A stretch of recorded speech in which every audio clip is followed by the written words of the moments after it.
Hello, I'm Colin Harkness, wine writer, wine broadcaster, wine critic.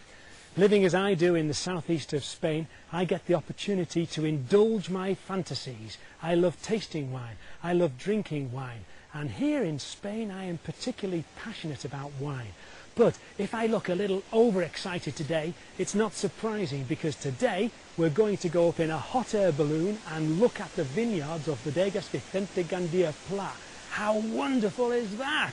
Come on crew, they're going to be taking off in a minute.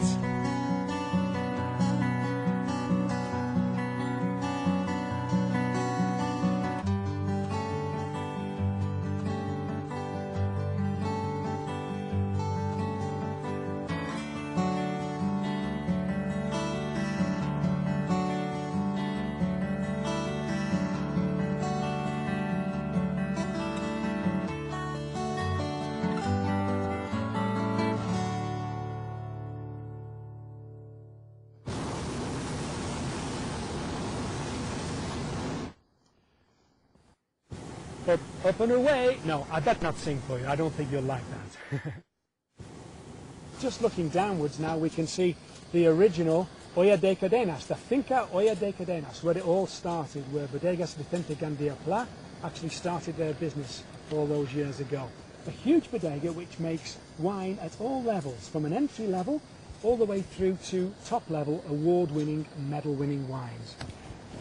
As far as the eye can see, you can see vineyards, you can also see olive trees, some pine trees in the distance. Essentially, all of what we're looking at is owned by Vicente Gandia. Bodegas Vicente Gandia Pla actually produces hundreds of thousands. I wouldn't be surprised if it's millions of bottles of wine per year. They're sold in every single continent, and I don't know how many countries that includes. Well over 100 countries they're selling wine. So, where do they get all the grapes from? Well, they actually have a huge property here. This, of course, is called Bodegas Vicente Gandia Olla de Cadenas. If, like me, you're interested in wines and in vineyards, well, you're in the right place. We have a glorious view here over the valley, Olla de Cadenas. Herman, I understand that you've been working with Bodegas Vicente Gandia for part of the wine tourism. Is that the case? Yes? Yeah, we started this year, on April of this year, and we are working a lot with this bodega. I imagine it's a very interesting trip for the visitors who come. I think it's a new stuff. No other bodega in Spain. I've never heard of it before. Yeah, that's the best way to see it. As you can see, the whole of the country is a nice place. It's a typical wine culture. And can you tell us, Herman, what sort of height altitude are we at the moment? Are you able to tell that? Yeah, we are now at 1,000 meters. 1,000 meters from sea level. Okay, so we should be now from the floor maybe 300 or 400 meters. So 300 or 400 meters from ground level here. That's a different way to fly. Everyone flies in a plane or in helicopter, but to fly in a balloon I think it's different and more pure. Wow, I have to say, I've tasted cava in various different parts of Spain, various different places, but never 1,000 meters above sea level. This is fantastic, and I really can't think of a better place to taste cava, above the vineyards from whence it came. We're actually tasting the cava, which is called Olla de Cadenas, and I have to say, I can't think of a better place to taste it. Cheers, salud!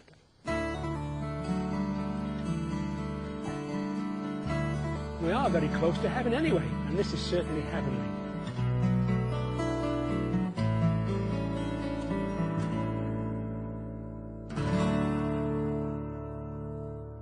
Now, how wonderful is this? You can see that we're actually sitting at a breakfast table.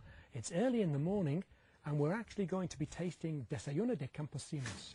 In other words, a campesino, the workers in the vineyards, the breakfast that they have. They start at dawn. They work through until it gets to mid-morning, and then they stop for a breakfast. We're having ours nice and early, so it's not too hot. It's August at the moment, but we've got everything here. We've got it all laid out. We've got dogs sleeping over there. We've got the flies buzzing around, and we've also got the lovely dish that's just going to come over for us now. And a few minutes ago, we popped into the kitchen, well, the open fire at least, just to see how it was made.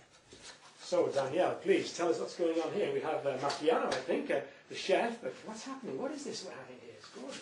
Well, we have one of the most typical and traditional breakfasts from the local region here. and it's called Gachas Migas. And, Gachas Migas. Gachas Migas, that's right. And is more a kind of you know, winter breakfast. You know, obviously because it's a very heavy and consistent recipe, which you know is made from flour, olive oil, and water basically. I mean, we put a bit of garlic and sometimes pieces of some sausages or you know, just bacon. And cooked over an open fire. Yeah, exactly. There's a lovely aroma in here as well. Yeah. That's part of the whole thing, really. And of course, we're having breakfast, I know, but it's a wine breakfast, so clearly we've got some wines as well. We're here today at Bodegas Castaño. Sitting with us, of course, we have Daniel Castaño, third generation of winemakers in Bodegas Castaño. Daniel, this is absolutely wonderful. Thank you so much for inviting us along here. This is typical breakfast, I think. Absolutely, it's a very typical classical breakfast in the region. It's a local dish called gachas migas, and you know, I mean, it's the breakfast people could have while doing kind of you know, work in the vineyard, work in the countryside, which is a very consistent and heavy meal, really. We're drinking some wine at the moment. We're drinking Bodegas Castaño Monastrell 2008, so it's quite a young, fresh wine, I think. Can you tell us a little bit about it, please? Correct. That's is the youngest and the fruitiest, you know, wine we have at the moment. It's a red 100% Monastrell here. And, you know, is perhaps in this kind of breakfast at this time of the day could be a great pairing, because it's really, you know, fresh, aromatic, you know, and it's really nice and soft. So for an occasion like this, really is a very good pairing. Carmen, it looks like we have some fish here to accompany it as well. Oh yes, the mackerel, you mean? Yes. Yes, it is dried fish. It is very typical in the area. It is, you know, cleaned with vinegar, lots of vinegar, and then covered with salt for a few days. Then it is cleaned again, you remove the salt, and then you cover the fish with oil and that sort of paprika, but not the spicy version, very sweet paprika. Well, when we finish breakfast, we're going to be moving over a little bit and interviewing Danielle, asking him about the wines, but hopefully, now that I've got the taste for it, tasting some more wines. But I think perhaps most importantly, we want to get the crew a little bit of breakfast as well.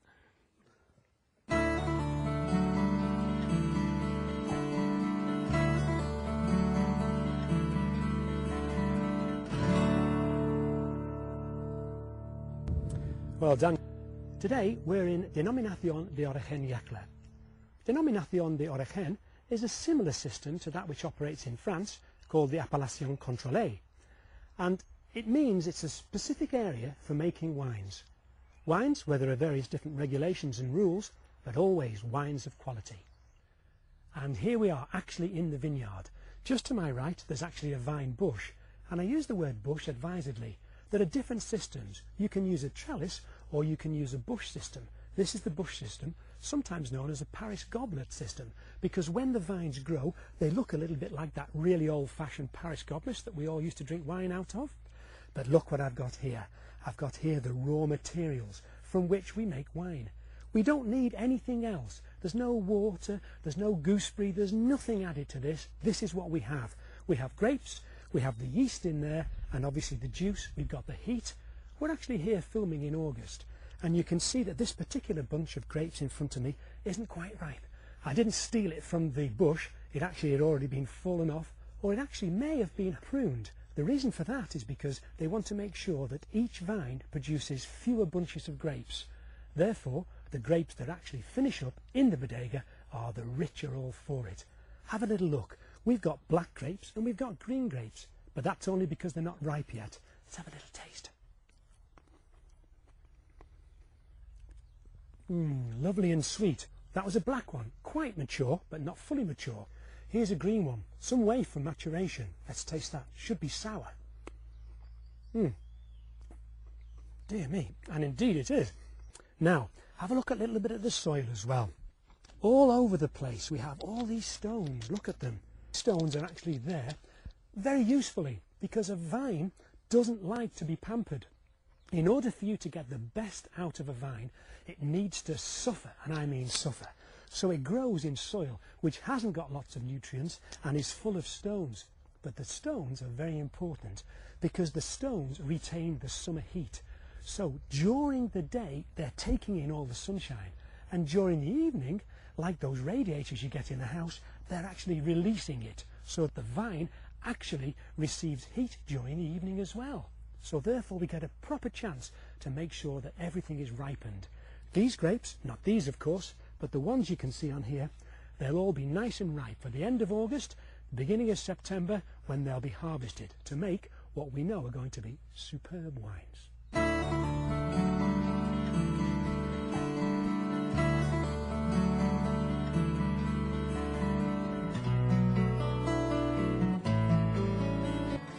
And today we are at Casa Finca Alarcón, and we're joined by Julia, our marketing manager, who's going to tell us about the whole project and it's going to be our guide for the day. So Julia, tally ho! Tally ho!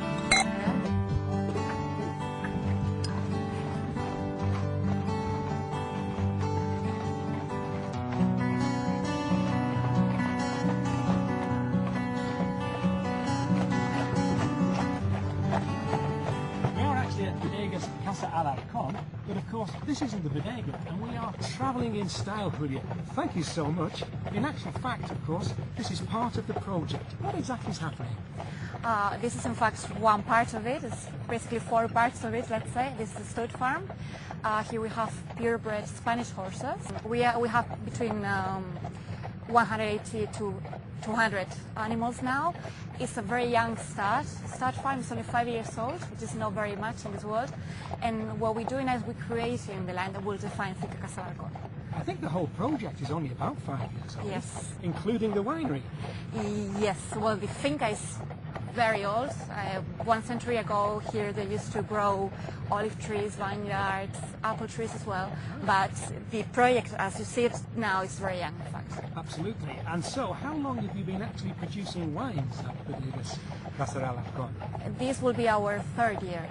Only the 3rd year, and yet already you're getting medals and all sorts of plaudits for them. Well, it's not surprising because the wine we're drinking here is absolutely wonderful. Can you tell us a little bit about this wine, please? Okay, we chose this one for the right because we consider this is our more classical wine. This is Tempranillo. This is called Don Jaime, in fact. We gave this name because it's the most Spanish classical wine. And also Jaime is a very, very close friend of the owner of the finca. So this is 6 months in oak, in American oak. In American oak, yes. Yeah, I can detect that on the nose, in fact. It's got a lovely sort of vanilla aroma to it. Yes, and it's blended with Cabernet Sauvignon and with a little bit of Shiraz. So 3 grape varieties. Yes. Tempranillo, Cabernet Sauvignon and Shiraz. Yes, but the main one is Tempranillo. Okay.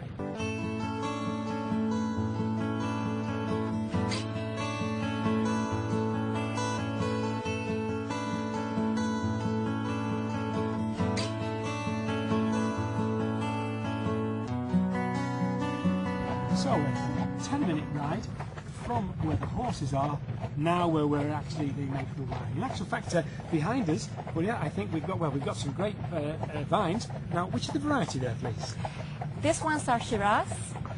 There you've got Petit Verdot. You've got some Cabernet Sauvignon. You've got some Merlot as well. And then more there, further away, it's the rest of the varieties that we've got, which is Tempranillo, Monastrell. And for the whites, we've got some Chardonnay, Sauvignon Blanc, and Viognier. Perfect. So whites and red wines, of yes, course. both. Tell me, we're in August now. I can see that some of these grapes are looking a lovely colour. I wouldn't imagine it's that far away from the harvest. Is that right? Yes. We will probably start with the white by mid-August, and then the red we start in September. The fact that the colour is already dark doesn't mean that it's ripened. It's not ready yet, it's but not ready yet. It's approaching that stage. Yes, it is. So therefore I guess that the winemakers are in the vineyards most days, checking the acidity, and a lot of this is done by taste. There's a chemical analysis, of course, but taste is the first thing, I think, yeah? Yes. First of all, you need to go to the vineyard, pick up some grapes of the different plots of the different varieties, and to taste them, and to watch them, and to watch the colour inside, to watch the seed. And then once you taste it, which gives you, is the expertise of the winemaker, then you go to the laboratory and then you do the analysis. you're aging some of your wines in oak, but we don't want a wine which is too oaky, because a wine which is too oaky, you taste the wood and you don't taste the fruit. Exactly. So we're looking for a combination, a balance all the time. Yes, exactly. We're looking for the oak to give structure to the wine, to give more complexity, to add some nice aromas. But that's it. The fruit should be the main thing about the wine. So, Julia, we've looked at the beautiful vines, we've looked at the beautiful roses, and in the distance, a beautiful, purpose-built bodega. This is where the wine's made, my guess.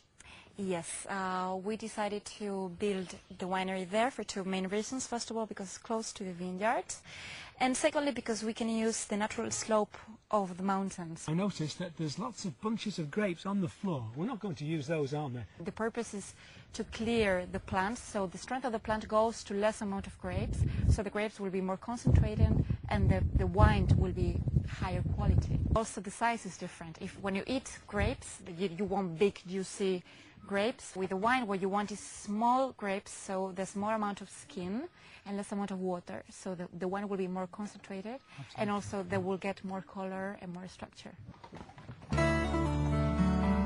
So, Julia, here we are arriving at the bodega, and I can see straight away that there's a lovely restaurant up there.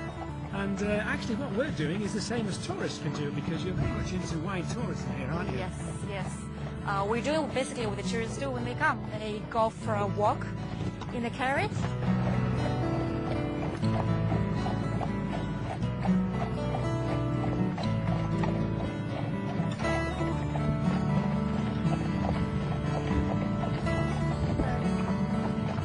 Well, I have to say that was round about the best drinking of wine I've ever done on a horse. Is absolutely fantastic. Thank you.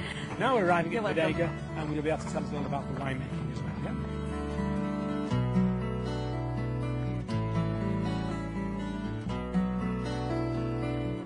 Antonio, muchísimas gracias.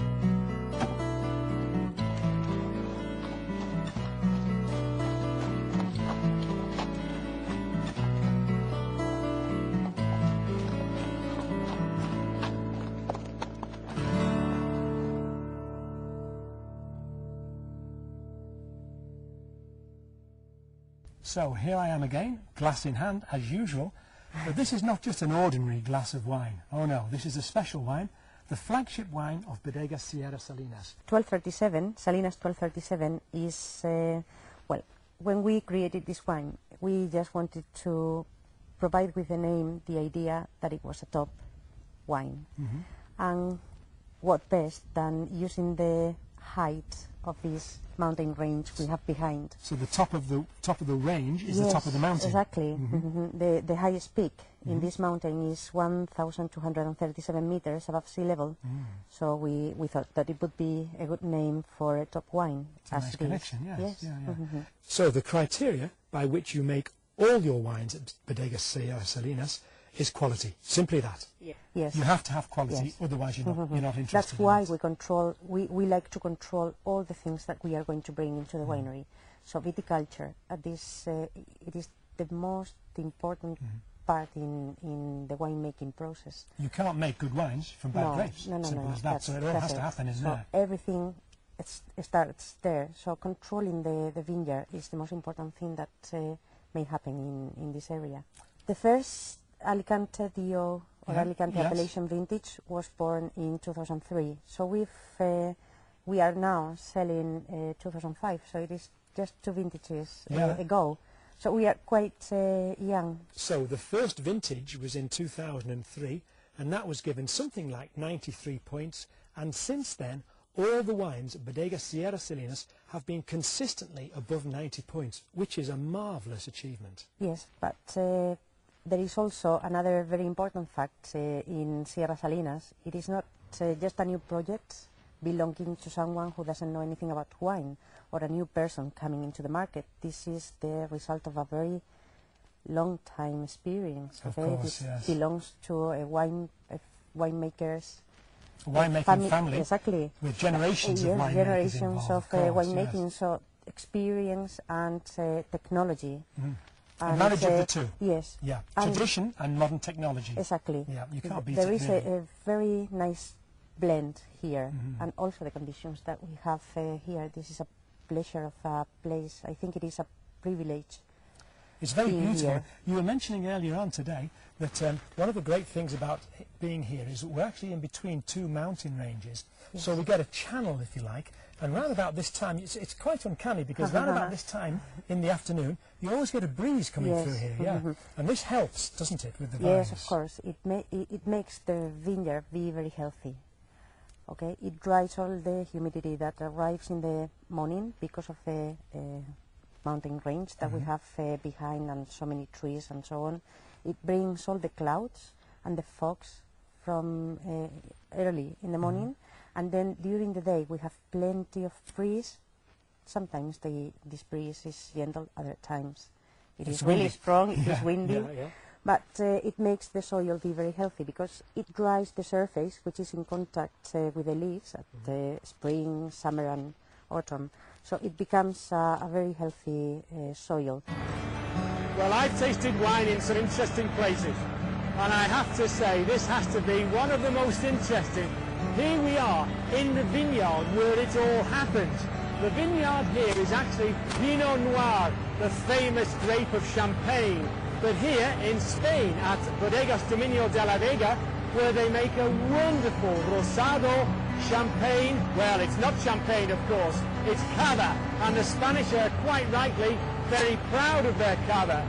Here, I've got a glass of red wine though. Why not?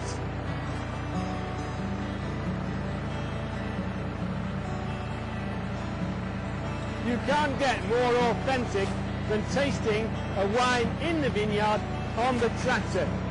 We're actually ploughing in between the vines here to create a little bit more area for the vines, the roots of them, to expand. It's all part of the work of Javi, our driver today, who's actually been with Dominio de la Vega for several years.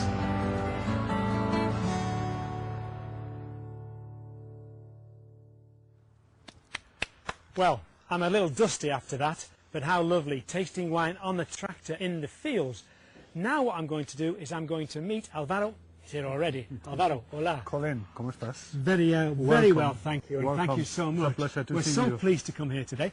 Alvaro is one of the four founders of Bodegas Dominio de la Vega, and he's going to be able to tell us something about the process by which cava is made, also the still wines, which are wonderful here, and also something about the history of this wonderful finca that we're just about to go into. Okay, please come in.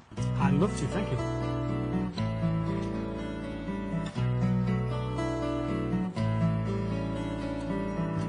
I'm now in the reception hall of Bodegas Dominio de la Vega. There's a small tasting going on behind me, and this is where they receive their visitors for a tour, but afterwards, of course, they have a tasting as well. Behind me, you can see a beautiful tapestry. It's a reproduction of one which is actually in a tiny museum in the Sorbonne. And of course, it's actually telling us how wine was made in medieval times. This is not Dominio de la Vega working their vines. But if you look carefully at it, you'll see that there's grapes being collected, and also you'll see that people are actually treading the grapes. The traditional old way of pressing the grapes to get that gorgeous juice out of it. There are still some places where they press their grapes in this traditional way, but generally now that's not the case. There's a pneumatic press where air is pumped in and it gently, gently, gently presses the grapes so that you just get what's known as the free-run juice. The free-run juice is about the top 50 or 60%, the first 50 or 60% of juice that comes from the grape. This is where you get your best quality wine. Clearly, that's the juice that they use here at Bodegas Dominio de la Vega. But don't just take my word for it. Here we have a selection of the prizes, the plaudits, the certificates that have been won at competition, blind tasting competition. Let me just explain what that is. That is where tasters, the tasting panel, I've been a member of such panels many times, you actually go into a room, it's all like secret really, and you actually taste a wine blind. They don't cover your eyes, but you don't have any understanding of what the wine is to start off with, so there can be clearly no misconception beforehand. A blind tasting, therefore, is the perfect and the best way to judge wines. For example, the famous American guru, I'll be referring to him many times, of course, the famous American guru, Robert Parker, has actually voted Cava from Dominio de la Vega the best mark in the whole of Spain. 93 points out of 100. That is a tremendous pat on the back. But not only that, in actual fact, in 2 of the vintages, cava from Bodegas Dominio de la Vega was voted the best cava in Spain by the cava makers themselves, the Fraternity of Cava Makers. They decided that that was the best at a blind tasting.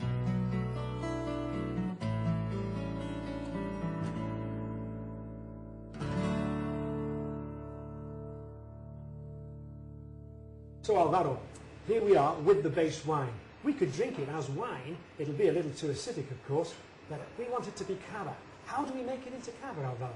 Well, first of all, we have to add a little bit sugar, maybe as sugar or as concentrated mousse, and yeast.